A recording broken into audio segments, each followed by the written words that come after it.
Apart from that incident with the cross burning, and I think your mom's car got painted black and the windows got busted out. Yeah. I mean, aside from when you announced that you're not going to be staying in North Carolina, what do you think was the most racist thing that you encountered during that time in North Carolina? It was two things. One was the cross, which you can't get no more racist than that. Yeah. The other thing, I remember coming out of a department store, and someone followed me out and said, hey, a security guy, he said, we're going to have to arrest you because you stole this tape. And they had threw a tape in a planter right next to the store, front entrance.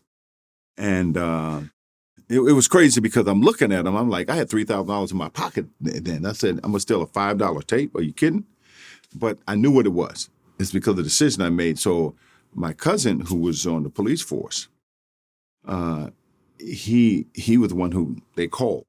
And so when he picked me up, he said, look, we're going to take you to the police station. We're going to sort all of this out because we know what's going on. And I said, okay. He didn't put me in handcuffs or anything like that. Then he said, you know what? We're not going to do that. We're going to take you home. We're going to pack up everything. And we're going to get you guys out of town tonight. So we packed up my whole family in a truck at a station wagon. We left to Atlanta that night. And I never went back until my statue was unveiled. Yeah, 30 years later was the first time you actually went back to North Carolina.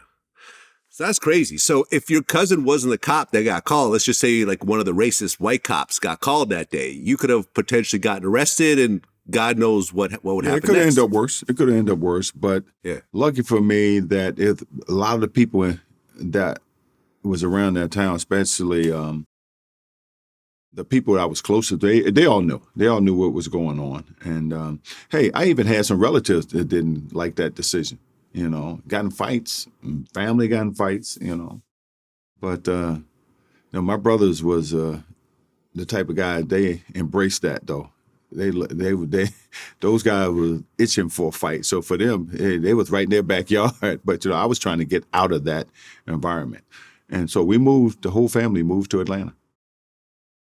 Was Atlanta, I mean, it's still the South, but it's a different kind of South. Yeah. So when you moved over there, was it a big difference in terms of how you related to other people? When I moved to Atlanta, it was like I could breathe again, you know, because I went through a long time, months of that turmoil in North Carolina.